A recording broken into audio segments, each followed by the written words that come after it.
তুমি কি কখনো বলেছো আই ডোন্ট নো নাথিং? তাহলে তোমরা ভুল করছো, থামো একটু। আজকে শিখবে কেন এরকম বাক্য ভুল এবং কিভাবে বললে তা সঠিক ইংরেজি হবে। তাহলে গ্রামার শেখা যদি সহজ আর মজারভাবে শিখতে চাও, গ্রামার যদি তোমরা সহজ এবং মজারভাবে শিখতে চাও, তাহলে এই ভিডিওটা তোমার জন্য। ভিডিওটা ভালো লাগলে লাইক দিও আর বন্ধুদের সাথে শেয়ার করো, আর সাবস্ক্রাইব করে পাশে থাকো এমন সহজ ইংলিশ শেখার জন্য। আই ডোন্ট নো নাথিং, এটা কিন্তু ডাবল নেগেটিভ এবং এটা ভুল ইংরেজি।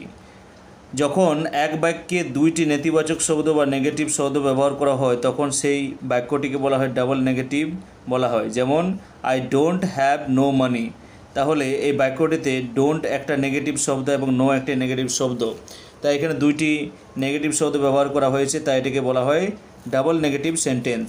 আবার দেখে নিই, সি ডাজেন্ট নো এনিথিং, তাহলে এখানে ডাজেন্টটা একটা নেগেটিভ সেন্টেন্স এবং নাথিংটা একটা নেগেটিভ সেন্টেন্স, তাই একটি বাক্যে দুইটি নেগেটিভ সেন্টেন্স ব্যবহার হয়েছে, তাই এটি ডাবল নেগেটিভ সেন্টেন্স। তাই এই বাক্যগুলো আসলে ভুল, কারণ দুইটা নেগেটিভ একসাথে ব্যবহার করলে অর্থ বদলে যায় বা বিভ্রান্তি সৃষ্টি করে।